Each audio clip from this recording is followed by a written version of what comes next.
Before we proceed to the main topic, thank you so much for joining this new format, which is conducted every week in our group on Facebook, Successful Freelance Translators. I hope you like this new format, and we'll continue to support it. No, and my kitty is supporting me too. Sorry, kitty, I have to go live. No. Well, today we're going to discuss an important question: how to find translation jobs online. There were a lot of people who were interested in this topic, and I decided to share my early freelancing experience and to focus on one of the most popular methods that is used by freelance translators to find translation jobs online, primarily by young freelancers, and let's call this method freelancing platforms. So let's start. I think that's we have 9 people watching us, and more people will join us later, I hope. So when I started preparing to this video session, I wanted to include several methods, but actually I realized that this topic is very broad, and it deserves more time than a single video session. So next time we will continue the discussion and cover other methods that can be used to find translation job online. So I started freelancing in 2007. Working with a local translation agency on a part-time basis. I was studying translation theory and practice at the university during that time, and I should say that it was far from the notion of freelancing as a real business that I have today. In 2010 I joined a mining company and worked there almost until 2014. However, I was already looking for global freelancing opportunities, and in 2017 or 2013, I've registered with several online platforms for freelancers and started bidding on various projects. The first website where I registered was a well-known site for translators, or should I say infamous website. Opinions differ. Well, this website is pros.com, probably you know it. I paid a 1-year membership fee. It costs about 180 bucks at that time. I filled in my profile with all relevant details, and I got my first translation job there in about a week. But before getting this first job, I applied for more than 10 projects, or maybe 12, even 12 projects, and I didn't get any response from the clients. So it was not too hard to win that bid, to win that job, the first job, as my rate was extremely low. I charged something about 3 or maybe 4 cents per word. Nevertheless, even with that low rate, I couldn't win enough projects in the following months to quit my in-house position.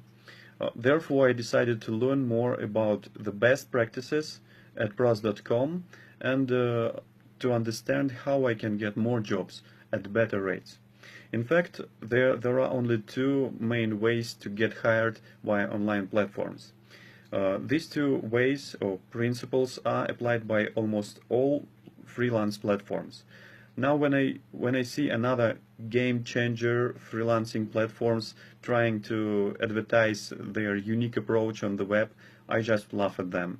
There is nothing innovative in their solutions. The only mentionable difference between such platforms is how much money they get for matchmaking. So these 2 principles applied by any freelance platforms. The first one is a client posts a job and you place your bid, along with other 1,000 hungry freelancers who will definitely try to drive prices down to win the bid. And the second principle applied by such platforms is as follows. A client search for a translator on a listing page using various filters. I should say that the majority of clients on pros.com and on other freelancing platforms use the same first option, one and the same first option. They just place a bid and wait for proposals from freelancers.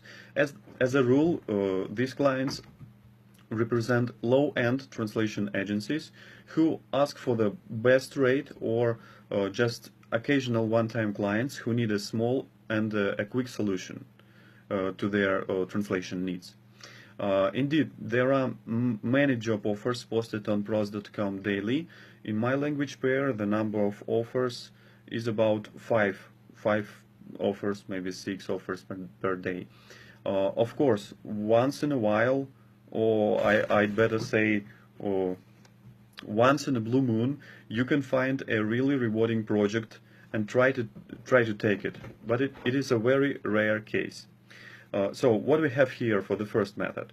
This first method is to register with a freelance platform and place bids. This is a time-consuming and inefficient method I used in the beginning of my freelance career. However, if you are just starting out as a freelance translator and have no experience in freelancing, this method can be a good life lesson. You can learn more about the market, see what kind of translation projects and translation requests prevail in your language pair, and maybe find 1 or 2 translation agencies to work with on a constant basis, constantly. The key idea about this method is to switch to a real online business model and to stop bidding on such platforms as soon as you have at least 1, better 2 regular clients to cover your living expenses when you're switching from in-house position to freelancing. In the next videos, I will tell you about this transition process. In addition, we'll talk about the development of a business model for your freelance translation business. Taking into account what I've said about the first method, you may come to a conclusion that you should not use freelance portals. But actually, it makes sense to register with several major websites for translators. You may run a quick search on Google and find several, like Translators Cafe, or Translators Base, pros.com, and some others. And I will tell you why. Now we have arrived to the second method. So why you can and why you should register with translation portals. The second method, the second principle applied by bidding platforms is more promising. It has better perspectives. It's a long-term method, but it turns to be more effective in the long run. The idea behind this method is to become more visible on the translator's listing page. Freelance websites have a complex ranking system based on many factors. Those clients who have some understanding of the translation market and its processes, those clients who understand both the market and the processes in the market, they prefer to search for translators based on certain project requirements, like language pair, specialization, availability of certain skills to work with certain files, and so on. And instead of posting job offers, this kind of clients, they select translators carefully using these special filters and special search features available on these freelance websites. As a rule, according to my experience and based on the feedback from seasoned translators who use pros.com, this method works best to get well-informed and at the same time higher paying clients. In order to appear on the first page of translators listing, you should have fill in your profile to 100%. You should have 100% completed profile. This requirement is a common requirement on all translation and freelancing portals. That means that you need to have everything in place, starting from your identity proved, your name proved and verified, your main language pairs included, your fields of experience selected, and ending with various certifications, credentials, and reviews available on your profile. In addition, if we talk about pros.com in particular, you should be very active on Kudos page, where translators ask for help. When your translation variant is selected as the best one, you get Kudos points and your profile is ranked higher. You can learn more about ranking factors applied by certain freelance platforms in their policies and rules, and maybe some of them even have videos on how to succeed on their portals. It will take too much time to describe all factors used by translation platforms, but actually you need to have completed profile, good portfolio maybe, you should have verified identity, and in case of pros.com, there is one tricky thing, and actually many bidding platforms apply this feature. If you are not a paying member, if you don't pay for membership, your profile will hardly ever reach the first search page. No matter how many positive reviews you have, or how many Kudos points or any other reputation points you have, or how good your profile marketing copy is, it doesn't matter if you are not a paying member. Moreover, it is really hard to beat competitors in your language pair, as they have been with pros.com or with another portal for many years. The same situation can be observed on other freelancing websites, not only websites for translators. It can take many months until you reach the first page in your language pair, and with your field of expertise actually. And you should be a paying member. That's the problem. So what we have here, to get translation jobs online from a better paying client and from well-informed clients, you need to reach the first page of a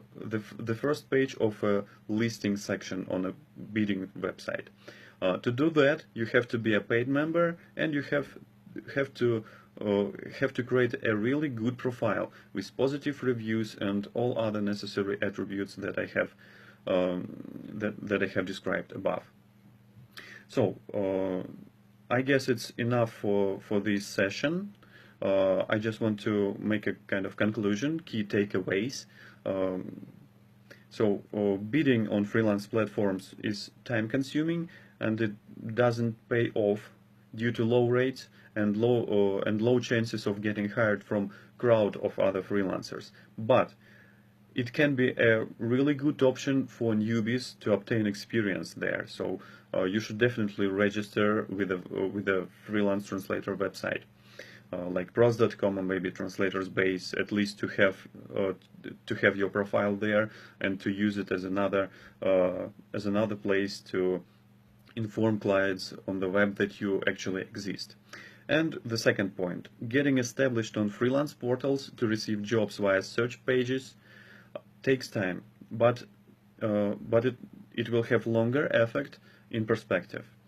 However, if you want to achieve really good results with specialized freelancing platforms like pros.com, you have to be a paying member and constantly work to improve your profile.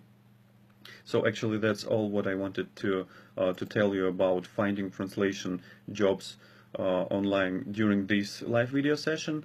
There are many things to discuss and to talk about in the next sessions. I will cover some interesting points on how to being found online instead of searching for translation jobs. So I hope you will join me for the next session too. As for the questions, the last time during the first live video session, I asked you to type your questions in the comment section, but unfortunately I couldn't see any comments. And this time it seems to me that I won't see any comments as well, so I ask you, please, if you have some questions, write down them in the comment section below this video. It will be uploaded in our group, and I will be able to see all those questions, and I will I will provide my answer for all of your questions. So thanks for watching this session.